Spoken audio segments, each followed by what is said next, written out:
Hello बच्चों, let's see this question. The question says the given graph shown variation with distance r from the centre of यहां पर ये हमें एक ये स्फीयर दिया गया है, या फिर हम लोग इसको बोल सकते हैं बच्चा शेल है। ठीक है, ये सेल की रेडियस जो है हमें दी गई है r0। ओके, अब हमसे इसके लिए यहां पर कुछ स्टेटमेंट्स दिए गए हैं, that is A B C and D. यहां पर ए में बोला गया कि इलेक्ट्रिक फील्ड और यूनिफॉर्मली चार्ज स्फेरिकल शेल, या फिर potential of a uniform charge spherical shell, है ना। यहां पर ये सारी के सारी मतलब स्फेरिकल शेल के लिए और electric field of a uniform charge sphere and potential of a uniform charge sphere के बारे में बात की जा रही है। तो बेटा अगर शेल है और ये अगर पूरा का पूरा चार्ज्ड है तो इसके अंदर तो इलेक्ट्रिक फील्ड क्या होता है, जीरो होता है। ये सब कुछ तो हम भी बात पता है। ठीक है, तो चलिए इसको स्टार्ट करते हैं। सबसे पहले तो की पॉइंट्स में चलते हैं। की पॉइंट्स के अंदर क्या क्या है वो ये मानना है बेटा हमारे पास में। देखिए सबसे पहले तो क्या इन चार्ज्ड सेल, है ना, चार्ज्ड शेल जो होती है हमारे पास में, इसके अंदर क्या होता है बेटा, चार्ज शेल के अंदर, है ना, जो ई इन होता है दैट विल बी जीरो, है ना। ये तो आपको बात पता ही है। इसके अलावा अगर हमें ये चीज निकालनी हो कि जो पोटेंशियल होता है that is potential that is equal to, है ना, पोटेंशियल जो V होता है या तो हम लोग बोलते हैं इनसाइड, ठीक है, और इज इक्वल टू यही होता है बेटा सरफेस पर, है ना, सरफेस पर। और ये किसके इक्वल होता है, ये होता है के क्यू।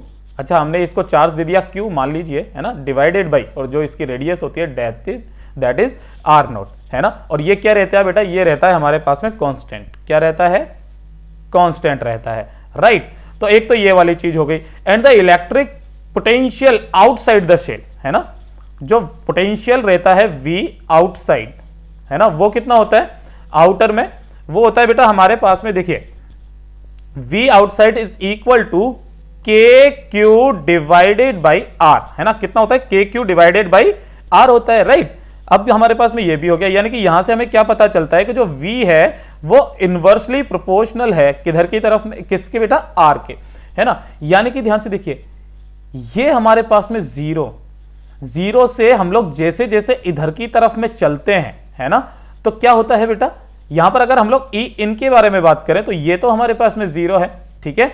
और जैसे जैसे हम लोग इधर की तरफ में चलते हैं तो V क्या रहता है बेटा, V ऑल ओवर कांस्टेंट होता है।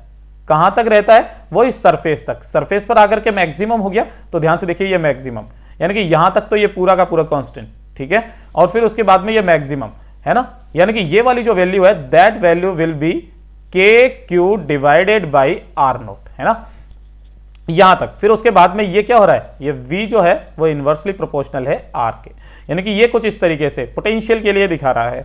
तो यहां पर the given graph represent the variation of R and that is V, that is क्या है बेटा, V है।